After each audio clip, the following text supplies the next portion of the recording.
Alibaba est une plateforme en ligne qui vous permet de trouver des fournisseurs pour tout type de produits. Mais malheureusement, il y a énormément de personnes qui ne savent pas comment l'utiliser, ou du moins qui ne savent pas comment l'utiliser correctement et de manière sécurisée. C'est la raison pour laquelle j'ai décidé de mettre à disposition ce guide pratique et très compréhensif afin d'éliminer tous vos doutes et vous montrer la procédure étape par étape de la recherche de fournisseurs à la recherche de produits dans votre pays. Je m'appelle Nola Dara et je suis ici pour vous aider à vous à la sorte de business, plus particulièrement dans l'e-commerce, à vous fournir du contenu de qualité et régulièrement. Si ce sont des sujets qui vous intéressent, n'oubliez pas de vous abonner quelque part. Le bouton se trouve, je crois, là, quelque part. N'oubliez pas de vous abonner en tout cas et de liker cette vidéo si c'est un sujet qui vous intéresse. Donc, comment acheter sur Alibaba? C'est la question que vous vous posez tous. Alors, j'ai décidé d'organiser cette vidéo en deux sections. Dans la première section, nous allons présenter de manière globale un premier aperçu de c'est quoi Alibaba au fait. C'est quoi la plateforme Alibaba et comment est-ce qu'elle marche. Et dans la deuxième section, nous allons aller un peu plus dans l'aspect technique où nous allons vous montrer comment actuellement acheter sur Alibaba et recevoir les produits en Afrique. Alibaba est un groupe chinois, un peu comme Google en Amérique, qui possède plusieurs produits tels que Taobao, Alipay, Tmall, Alibaba lui-même aussi. Du coup, Alibaba.com, c'est un site qui a pour but principal de mettre en relation des ressortissants étrangers à des fournisseurs chinois. Donc, c'est le leader mondial dans le domaine du B2B, c'est-à-dire business to business, mais elle n'est pas la seule. Il y a aussi d'autres entreprises qui font la même chose, comme Global Sources et Mediterranean. Donc, si vous voulez créer votre marque, bien créer votre produit, oui, dans ce cas, Alibaba fait pour vous. Et aussi, si vous voulez faire du retail, c'est-à-dire acheter sur Alibaba moins cher et revendre dans votre pays un peu plus cher, dans ce cas-là, Alibaba est fait pour vous. Mais si vous voulez acheter de la marque, c'est-à-dire des iPhones, de Nike, des Adidas, pour pouvoir revendre dans votre pays, là, Alibaba n'est pas fait pour vous parce que déjà, toutes ces grosses marques ont leur propre réseau de distribution dans chaque pays où ils sont implantés. Donc, ça ne vaut pas la peine d'aller sur Alibaba pour acheter ces produits et les revendre ici. Parce que de toute façon, vous allez vous faire arnaquer. Vous allez recevoir des produits, des faux produits, des fakes en fait. Et aussi, Alibaba n'est pas l'endroit propice pour procurer ce genre de produits. Certes, vous pouvez trouver les manufacturiers de ces marques-là, mais il y a de très faibles chances qu'ils essaient de travailler avec vous. Parce que quand ton client c'est Nike, et c'est pas évident qu'il travaille avec quelqu'un qui a un budget assez limité. Considérez Alibaba comme étant une gigantesque foire en ligne où tous les fournisseurs viendront présenter leurs produits. Mais vous allez devoir vous aider des photos, des descriptions de produits pour pouvoir faire votre choix. Et aussi évaluer un fournisseur en fonction des informations de sa compagnie. Mais sur Alibaba, vous ne pourrez pas compléter tout le processus d'achat en ligne comme sur Amazon. Par exemple, sur Amazon, lorsque un vendeur met à votre produit, tous les acheteurs recevront ce même produit avec le même emballage, etc., etc. Par contre, sur Alibaba, lorsqu'un fournisseur met à vendre un produit en ligne, tous les acheteurs ne recevront pas ce même produit. Les acheteurs auront des exigences différentes, que ce soit au niveau de la couleur, que ce soit au niveau de la matière première, que ce soit au niveau de la qualité, etc., etc., etc. Du coup, ça ne se passera pas comme sur Amazon. Ce qui veut dire que vous ne pourrez pas avoir de remboursement si le produit que vous avez commandé ne correspond pas à vos attentes. Car de toutes les façons, il faut garder en tête que c'est lorsque vous passez la commande que le fournisseur lance sa production. Donc, d'après ce qu'il vient de dire, vous pourrez penser qu'acheter sur Alibaba est assez risqué. Mais n'ayez pas peur. Alibaba peut penser à tout pour vous permettre d'acheter en toute sécurité. Alors, il faut savoir qu'il y a deux types d'abonnements pour les fournisseurs, le Gold Supplier et le Verified Supplier. Le Gold Supplier, c'est un abonnement de 4 500 $ par an que le fournisseur paye afin de pouvoir vendre sur Alibaba. Puis nous avons le Verified Supplier qui est un abonnement d'environ 15 000 $ par an. C'est un peu plus gros que le Gold Supplier puisque Alibaba fait l'outil dans l'entreprise. Et là, je sais que vous vous dites que c'est mieux d'aller acheter directement chez le Verified Supplier. Mais ces informations ne sont pas vraiment importantes. L'information la plus importante que vous devez avoir en tête, c'est le nombre d'années que le fournisseur a sur Alibaba exactement. Et il doit avoir au moins 3 ans. Ça, c'est le meilleur cas. La trade d'assurance est un service que vous Alibaba pour empêcher les acheteurs de se faire arnaquer en ligne. Par exemple, je prends un cas très simple. Vous avez posé avec le fournisseur et déjà, je ne veux pas vous dire qu'on ne devait pas acheter chez Alibaba en utilisant les comptes bancaires. Si ce n'est pas vérifié, il n'y aura pas de traces de vous si vous envoyez l'argent et que le fournisseur ne vous livre pas. Il n'y aura aucune preuve que vous avez envoyé, du coup, vous aurez perdu votre argent bêtement. Vous devez utiliser les moyens de paiement que Alibaba met à votre disposition. Il y a PayPal, il y a Alipay, il y a paiement par carte Visa.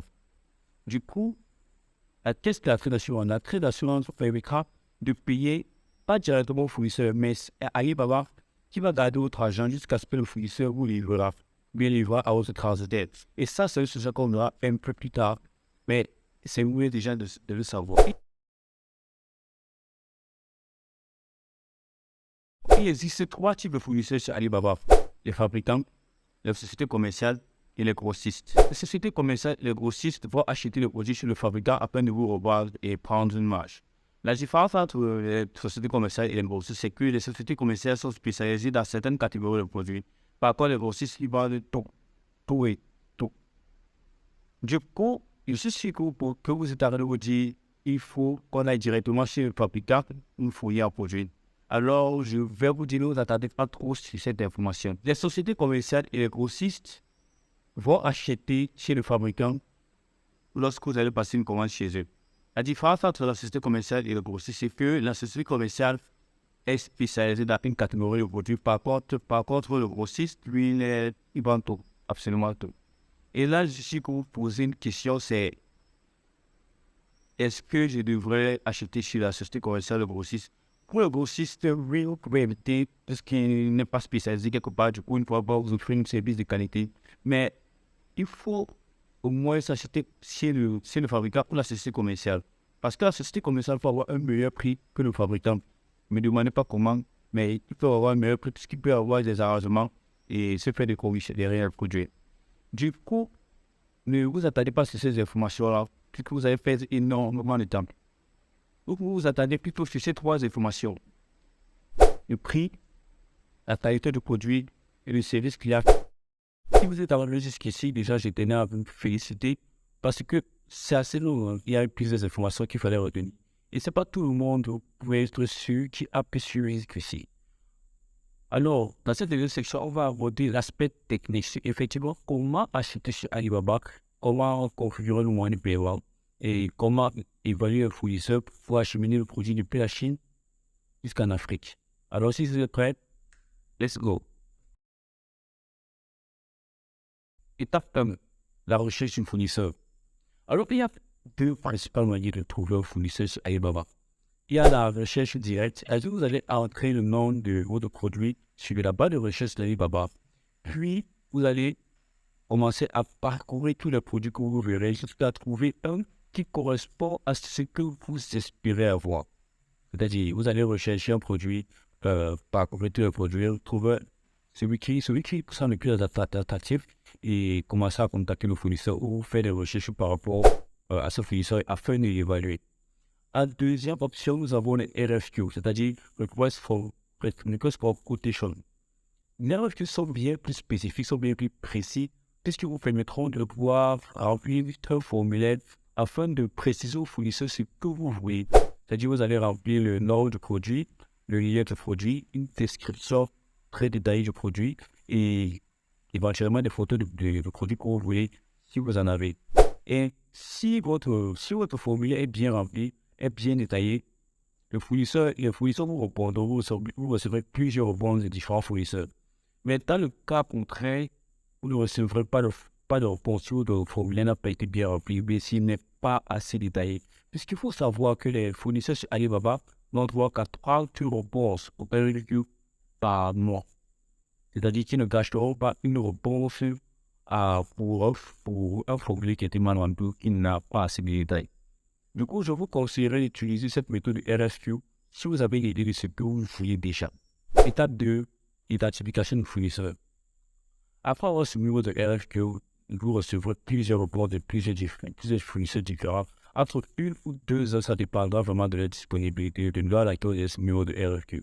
Du coup, je vais vous donner 6 astuces pour évaluer un fournisseur et savoir si il est bon pour travailler avec lui.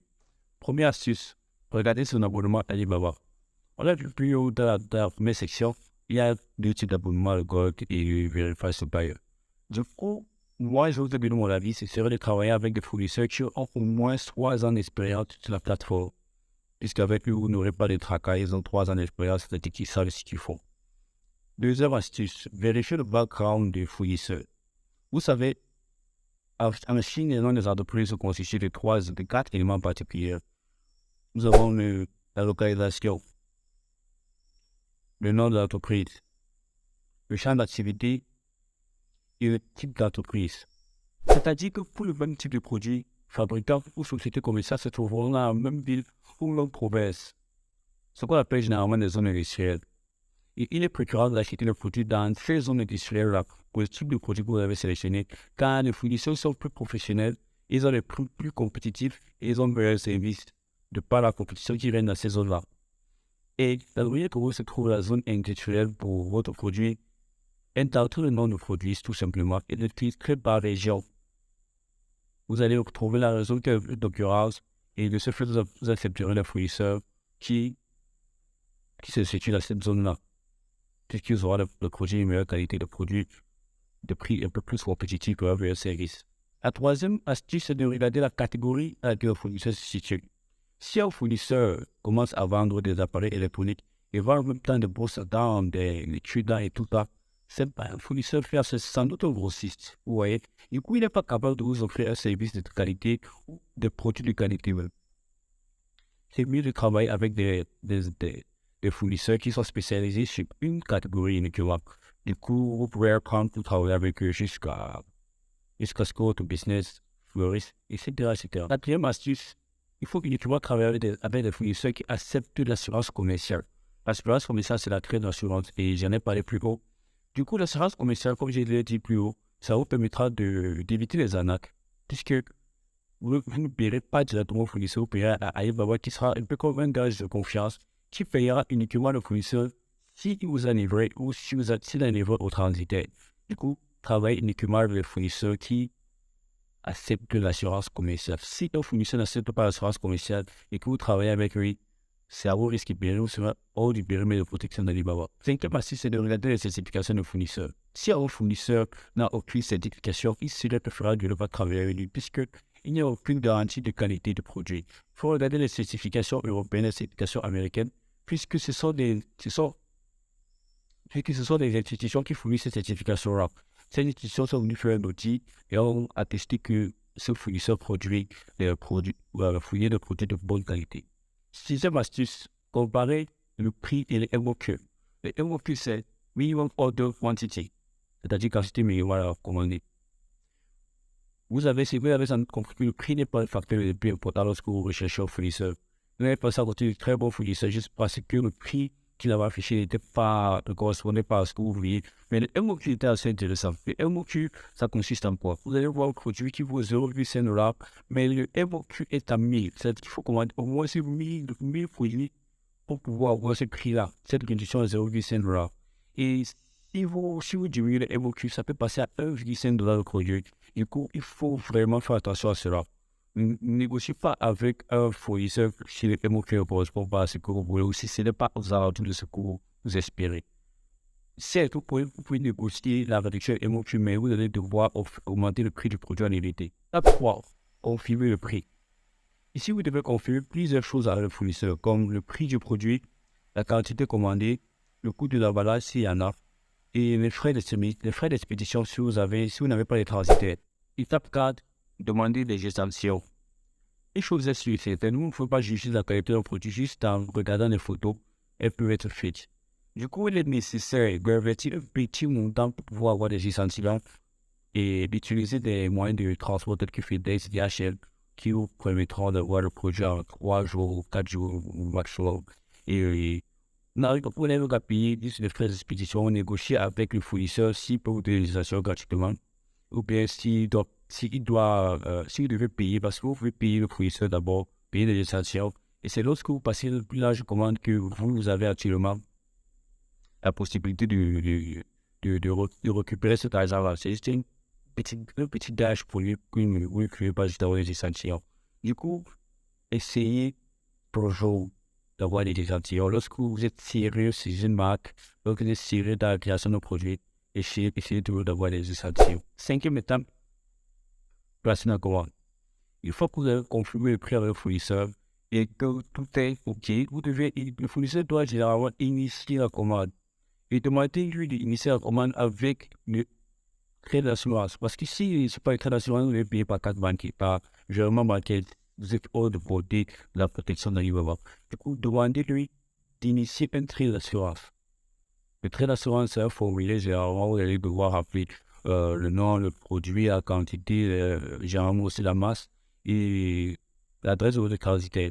Deuxième point, c'est le transitaire. Du coup, si vous considérez si vous êtes en Afrique d'utiliser un transitaire, vous n'allez qu'à aller sur Google, taper transitaire, Chine et nom d'autres pays, vous trouverez plein de transitaires via Facebook. S'ils ont un site web, c'est une bonne option. Mais ça, généralement, c'est Facebook. Vous allez trouver le transitaire, vous allez le contacter et vous avez une week. Et moi, mon transitaire, c'est autour de 7000 par kilo, 7000 par kilo. Et c'est situé au Cameroun. Donc, si vous êtes au Cameroun, vous êtes intéressé par le transitaire qu'ils utilisent actuellement, vous pouvez rejoindre le groupe WhatsApp qui est à la description. Et je vous donnerai son contact et comment travailler avec lui. Du coup, lorsque vous avez contacté le transitaire, il vous donnera les coordonnées de son bureau qui sont à Chine. Et vous allez prendre ces coordonnées-là, envoyer à votre fournisseur. Parce que, premièrement, lorsque vous avez commencé à négocier le fournisseur, il vous demandera, what script do you want me to forward the product? Alors, il faudra donner, il faut lui dire, I have my own freight forwarder.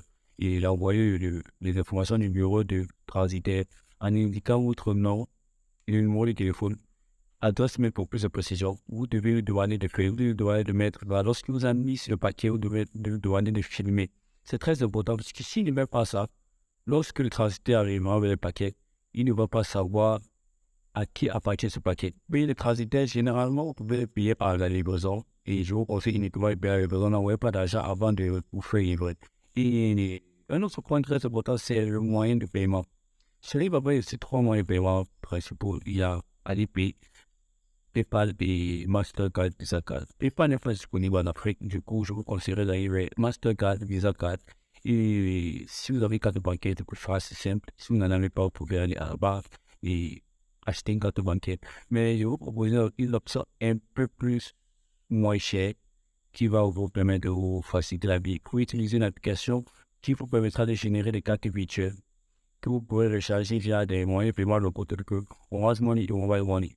Vous pouvez télécharger l'application PCK directement, il y en a des fois. Télécharger l'application PCK et pouvoir faire vos achats en ligne, même sur Amazon, même sur Netflix, via cette application.